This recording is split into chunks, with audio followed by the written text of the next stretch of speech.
Did two people win gold in 2014's Austin's X Games Street Contest? That doesn't sound right. Was it a tie?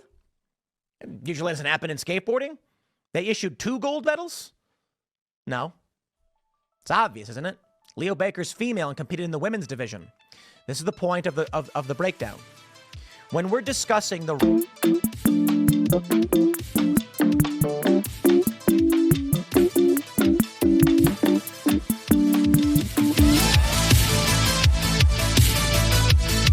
transgender use of women's spaces rages on. Speaker Johnson said he will bar transgender women from Capitol bathrooms. But my friends, the story is much bigger than this, and I think it is not concluded. Sarah McBride is the name of the transgender rep from Delaware who recently won. Nancy Mace has filed a bill saying males cannot use female bathrooms. Johnson has agreed. Nancy Mace has doubled down, saying that males cannot use female bathrooms on any federal property anywhere in the country. This includes females using male spaces. And of course, most people aren't concerned about females entering male spaces. No one's really concerned about a female entering men's sports. In reality, actually, some women have tried to get on NFL teams as kickers. There's no rule barring them from playing. They just don't qualify.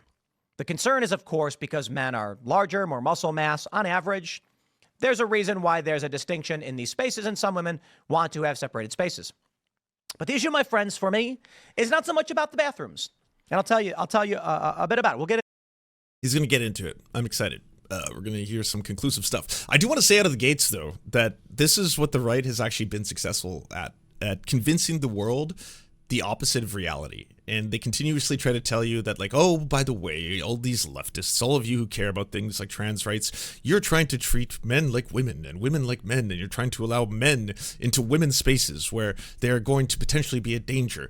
It's the opposite of that. It's that you don't accept that trans people are valid. You don't accept the reality of the fact that this is something that, again, every major medical association in the United States has now put forward statements saying that, yes, in fact, gender-affirming care is a valid form of health care, that we should not be treating men like women or women like men.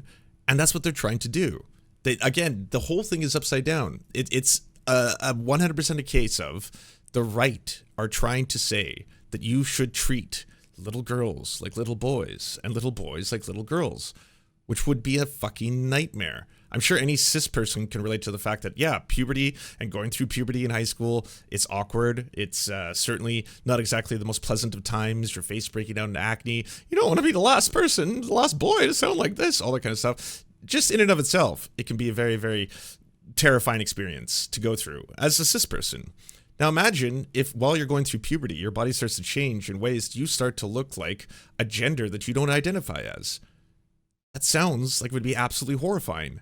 And then in addition to that, you get all these bigots on all these fucking YouTube channels who are making tons of money by just peddling, again, all this like straight up bigotry by saying that, oh, you in fact are a boy, or you in fact are a girl. We're now going to try and force you to do things that you don't align with, which again would be absolutely horrible. It's the way I try to, convince people who don't really fully understand the issue of, like, gender identity, what it is to be cis, what it is to be trans, all that kind of stuff, and then make them realize, oh yeah, that does sound like a fucking nightmare. And it's something that they're pushing on a really large scale. Into it. So this is where we're currently at, and Sarah McBride has issued a statement saying, I'm not here to fight about bathrooms, I'm here to fight for Delawareans and to bring down costs facing families. And it is this statement which exemplifies my pragmatic concern over the transgender issue. Now, look, I don't care if an adult wants to go and do what they want to do and marry who they want to marry and whatever, right? The issue is the... By the way, it's not true in terms of the right. They are now going to be targeting, once again, gay marriage. There's already a lot of right-wing pundits who are saying that gay marriage was determined by a Supreme Court decision. This is not fair. Or gay marriage has been selected as certain states, but we need to really look at this and start to see if there are parts of it we can reverse. Like, it's going to be a complete dismantling of every single civil rights victory from, again, the ability for people to love one another, marry one another, not be an illegal act, to the very existence of trans people, to denying trans people their health care. The very idea now where it's just like, well, okay, we're just going to say that if you're an adult, then hey, I don't care. You do you, whatever you want to do. It's not my business. No, you all make it your business. Like, this goes to the core at it. You want to police what bathrooms people are using. And then you want to force women to go into men's washrooms and men to go into women's washrooms. You never want to point the finger at the real danger to women, which is, again, heterosexual cis men, the majority of offenders. That's the people who are committing the offenses. This all goes at its core to, once again, targeting queer folk. Record and our understanding of reality, and it needs to be maintained because men and women are different. Now, if an individual wants to be called whatever they want, so long as they give me respect, I got no problem with that. Wait, why do you need respect out of the gates? Why don't you show them respect? It's like, hey, you respect me, then I'm going to respect you. It's like, well, you're already by definition saying that you're not going to like acknowledge someone's own gender identity unless how much respect? How much do they have to kiss the ring or the beanie? I guess how much do they need to be nice to you before you actually treat them like a human? If I get a certain amount of respect, I may treat you like a human as a treat. It'll be lovely. Actually said for a while, my view was largely you've got notably Blair White and Buck Angel. Forgive me for singling you out, but this is the example people use because Blair looks like a woman. Blair's male. Buck Angel looks like a dude. Buck is a female. You wouldn't want Buck Angel going into a women's room. That would cause a lot of problems. You just did it right there. Like even your so-called friends, you know, the good ones, the ones that you're willing to be like, okay, well, at the end of the day, I'm not going to really deny that Blair White does look like a woman. That's funny because when I debated Tim and Seamus and all those other people, that was the example that was kind of breaking their brains. And even like Moonlord was like, and then I was like, wait, I'm sorry. Do you think that you're gay as a heterosexual man if you are attracted to Blair White? That makes you gay? And then Tim was like, yes. And Seamus was like, yeah. Moonlord was just like, this is getting weird. I'm confused. My eyes doth deceive, right? Well, do you think that you're straight as a heterosexual man if you're attracted to Buck Angel? Does that make you straight? Based on, again, your upside down version of reality. And by the way, this shouldn't be the point at which other people get civil rights, because then it becomes a game of passing. Who passes? Who has access to resources to be able to get things like gender affirming care? Who has time and access to be able to, again, within societal standards, conform to what someone thinks is supposed to be a man or a woman? And that's why this whole like bathroom debate is effectively going to once again be a nightmare for women. All women, cis women. There are more cis women than there are trans women. And now that there are all these right-wing weirdos who are like, I get to police your genitals, I get to decide who can use the bathroom. Well then, if you don't consider someone to be passing, as we've seen that they have absolutely no ability to be able to measure, like if you look at any one of those like transvestigation accounts where they're basically showing you lines and then they're drawing this and being like, well, yes, you can tell by the V shape and the angular force of the, like all that shit. They have no idea what the fuck they're talking about. So yeah, it's going to be a nightmare for everybody. Because now if there are cis women who by society standards aren't deemed to be female enough, then that's why you get all those like fucking weird ass videos where like grandmothers are going into the bathrooms being like, I don't think you're the right gender. Show me I bet you have a penis. Show me the penis. Gotta make sure you don't have the penis before you're allowed to use the bathroom. It's like, well, this is a nightmare. This is an absolute nightmare for everybody involved. Problems. Blair going into a men's room would cause a different kind of issue, but people probably wouldn't really care about it that much. And so it's like maybe people should just mind their own business and we'll try and keep things, simmered down. But you're not. This is your segment. This is the video you put out. Like, you're already making it your business. This apparently is your business. Who uses which bathrooms? And then your standard for this is a friend, because Blair White, when she comes on the show, we know each other. She treats me with respect, the coveted respect I seek so much. Oh, she wanted to have sushi with the boys. But also who you consider to be passing. Who you consider, well, I mean, just visually, when I see Blair White, I see a woman, so it is kind of weird for me to have to differentiate and continue this fucking bigotry that I do every single day. The argument ultimately comes down to if you know that people are going to look at you and it's going to cause issues, don't go in that restroom, I guess. I don't know if that solves the problem, but I largely don't care about it. largely. The issue. You are the problem. The right. Every single person who's making this their business, you're the fucking problem. You're making it a nightmare for everybody. It's like, what, now people have to start thinking, well, I guess as a man, I better dress manly, look manly. Certainly couldn't wear a long hair wig or some makeup or paint my nails, because if I did that and I walked into a bathroom, maybe someone's going to stop me and be like, whoa, hold on. Wait, are you man? Are you an actual man? You don't look very manly. There's some things going on here. I'm questioning this whole thing. I need to know, do you have a vagina? Do you have a penis? What's going on down there? That's important to me. I need to know. Now is this has expanded to the point where it's deeply affecting public record and our understanding of reality, which I will explain, and that's why I reject this. Now, let's read. I'll read for you Sarah McBride, the statement from Congress Representative-elect, we'll say. McBride says, "I'm not here to fight about bathrooms. I'm here to fight for Delawareans and bring down costs facing families. Like all members, I will follow the rules as outlined by Speaker Johnson, even if I disagree with them. This effort to distract from the real issues facing this country hasn't distracted me over the last several days, as I've remained hard at work preparing to represent the greatest state in the union come January. Serving in the 119th Congress will be an honor of a lifetime, and I continue to look forward to getting to know my future colleagues on both sides of the aisle. Each of us were sent here because voters saw something in us that they value. I have loved getting to see those qualities in future colleagues that I've met, and I look forward to seeing those qualities in every member come January. I hope all of my colleagues will seek to do the same with me. Signed, Delaware Congresswoman-elect Sarah McBride." I reject this. I don't care, Sarah, what you want to call yourself. Milo the other day said that's not Sarah's name. I said, look, people can change their names. I don't care what you call yourself. But you're not a Congresswoman-elect. And this matters for the public record, because what is...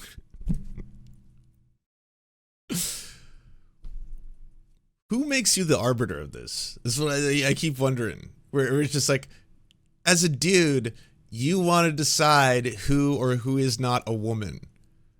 That's just like a profoundly weird and sick thing. Not to mention fucking insecure as all hell, you know? To just constantly be there and be like, hey, by the way, you can't call yourself a woman.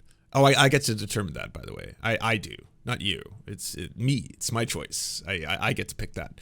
And then I get to determine what you do. That's why, like, when you look into the deep dives, you want to get rid of all the fucking, you know, the fun and games of laughing at a beanie. You'll see a lot of people who talk about how there's really some very demonstrable overlaps between misogyny and the bigotry towards trans people, trans misogyny, right? That consistent.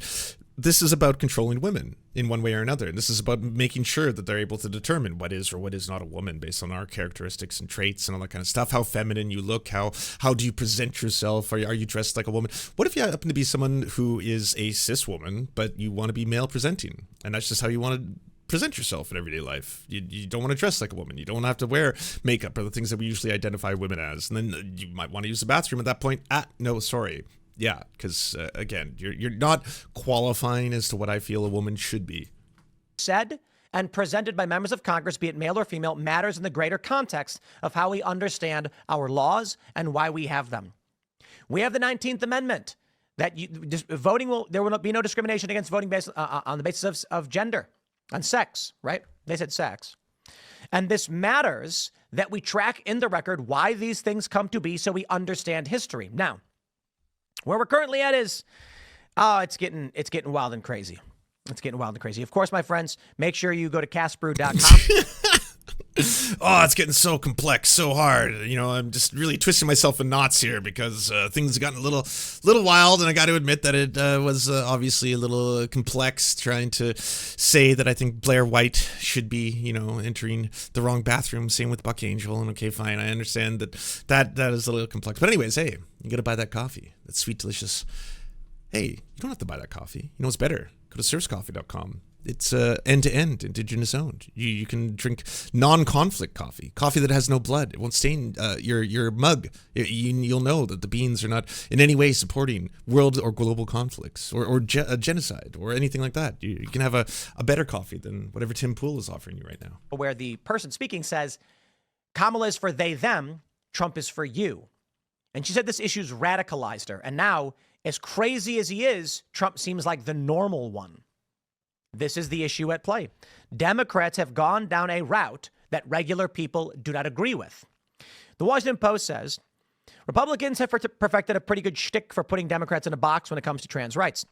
This week's it was Nancy Mace. We get it. They said, then you sit back and wait for Democrats to do the decent thing, which is to stand up for the right of any American to be left alone, at which point Republican leaders step in to say, as Johnson did, they're not going to engage in silly debates about this.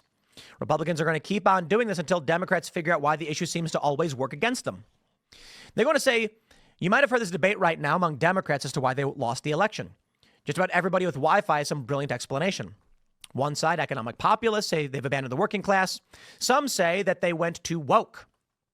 They're going to say, in other words, you have an ocean of voters who go to bed every night worried about their finances and job security, and they wonder why Democrat And by the way, it's also why articles like this or all the liberal think pieces that are coming out right now are completely part of the problem. If you're trying to blame the absolutely abysmal loss, that Harris Walz just suffered, losing the Senate, the House, and the presidency, if you're trying to blame that on trans people, wokeness, rather than look towards your own policies or positions, or the very idea of appealing to Liz Cheney and Dick Cheney and trying to get crowds, or try to basically position yourself as more center right by, we're tougher on immigration than they are. We're tougher on law and order than they are. Okay. This is basically where we're going to situate ourselves now. And then when you lose just catastrophically, then look towards minority groups to blame.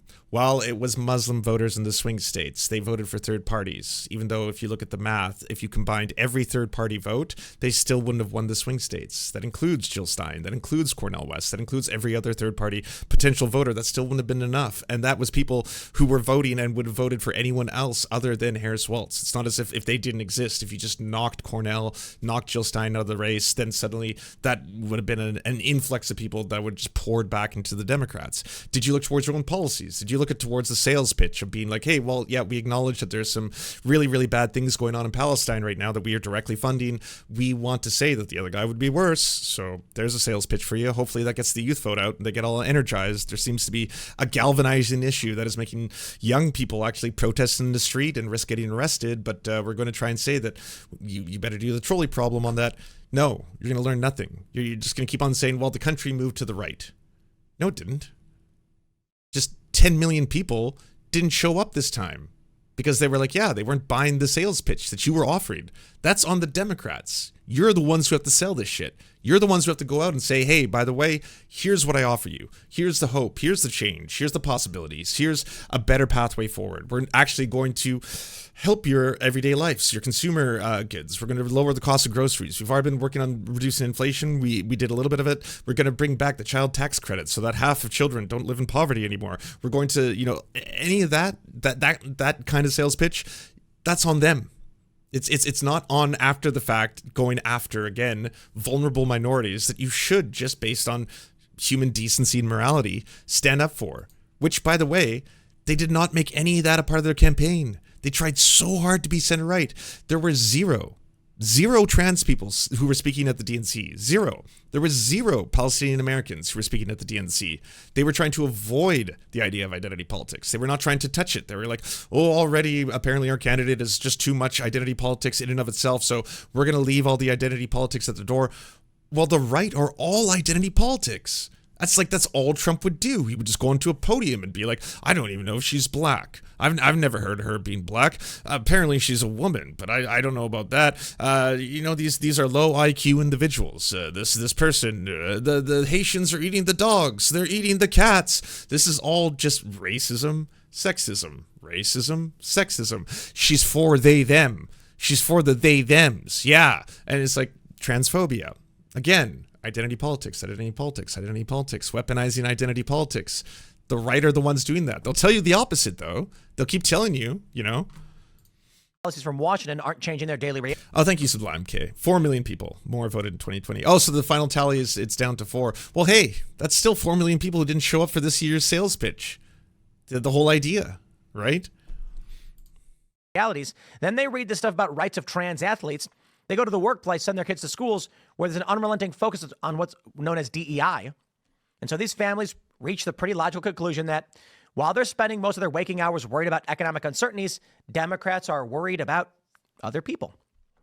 which is why Trump's ubiquitous ad for Harris and Kamala's for they, them, President Trump is for you, probably landed as loudly as the collective psyche as any TV ad since Republicans used a guy named Willie Horton to troll Michael Dukakis. Anyway, I digress.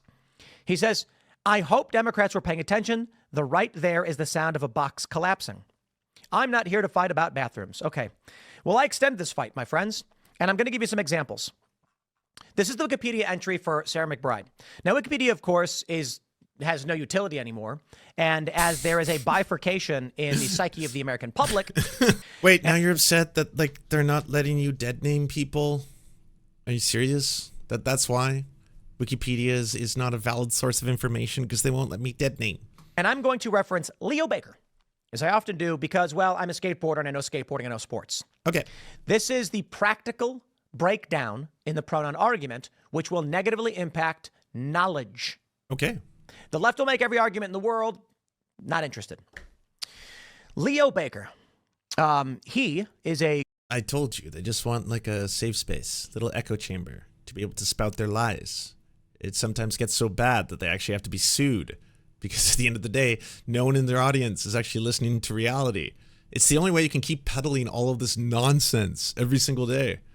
Goofy-footed American skateboarder, born in Covina, California. He spent a year of his early childhood in foster care and became interested in skateboarding. Interesting.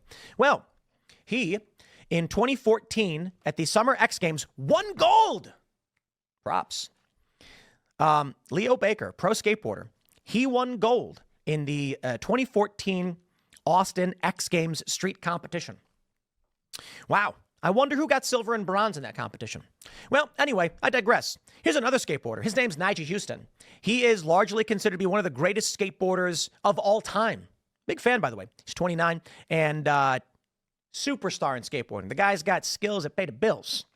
Well, he, being a superstar, has competed in many contests, where notably in 2014's X Games Street, he won gold. Wait a minute. I feel like he was watching Goodfellas recently or something. Like, I'm gonna show you if you give me respect. You know, if you show me respect, you get respect back. You know what I'm saying? He's got the skills to pay the bills. Did two people win gold in 2014's Austin's X Games Street contest? That doesn't sound right. Was it a tie? It usually doesn't happen in skateboarding. They issued 2 gold medals? No. It's obvious, isn't it? Leo Baker's female and competed in the women's division. This is the point of the breakdown. When we're discussing the...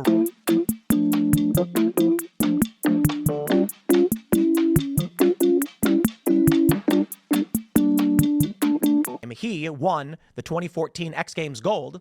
The implication and the assumption most people would make is nobody else won gold. This is the gold winner. This is first place. This is the best skateboarder of this street contest at this time. However, and I mean, I'm not saying this in any way to disrespect Leo Baker. I'm stating a fact. Leo Baker, formerly Lacey, competed in the women's division. Anybody who knows anything about sports knows, and I can't speak to any other sport, but we'll talk about skateboarding. You watch women skateboarding, and there is no way, never, female skateboarders will compete on the same level as males.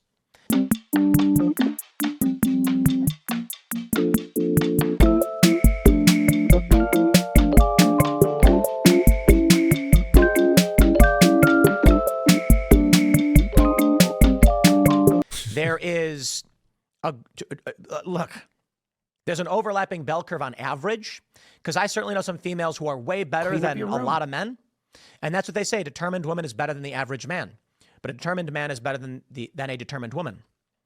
I'm not here to tell women that they can or can't do anything, but you watch these events and you're like, we have never seen it. In fact, it took, I think, 30 years for a female skater to land a 720, something that was done in like the 80s. Actually, I think it took 40 years. Now, we have seen a female land a 900, and that's about 25 years after a man first landed a 900. And I'm not saying that to disparage anybody. The first 1080, and these are rotations, so just count the rotations, was landed by like Yeah, good job, Einstein.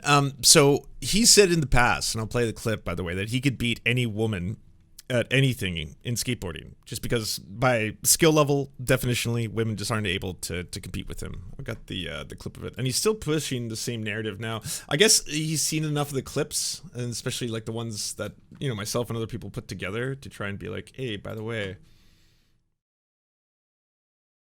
And the best female skaters in the world are as good as 12-year-old boys who've been skating for 4 months.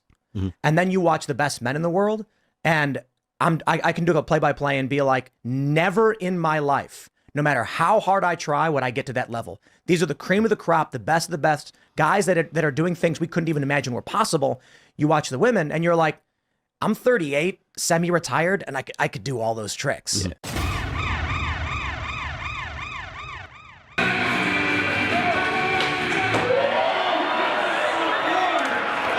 I think it's going to be the latter. I think she's going to send it. Oh! Wow! That is such a solid run. As she earns her second gold medal in 2 days. I could do all those tricks. Yeah. Things telling you like don't do this. I was like, okay, I'm gonna do it. And it was like 5 or 6 times trying it without the pads, which is a lot. I like ran back up there, and then like on the 5th or 6th one, I like made it through and was. I mean, again, take the challenge, Tim. You could beat any woman. So here's a bunch of tricks women are doing. I also got a 13-year-old, Arissa True, landing a 720. This is the end of the whole mile for us. Run it. Everything these athletes have, this is the end of it right here. They're going to give it all. Beanie's in your court. Come on. You can do any trick that a woman can do. There's your opportunity. You can do that. Hey, if you'd like to unlock secret bonus episodes as well as uncensored content, go to patreon.com/The Serfs. This show is produced by Anna Loves Riley, Arian McCarthy, Cheryl Alvarez, Comrade Junkie, Doug Caddy, Everything Important, Hagbard Celine, Jimmy Sombrero, Multimondi, Omni, Political Poppy, Preston Kroll, Quiet 185, Riley and Anna, Roller Dragon, Cernicus, Stellar Gwyn, Sebastian Demel, Travis McClinton, Trincell, Words Greenwood, with additional support coming from all of these amazing human beings right here.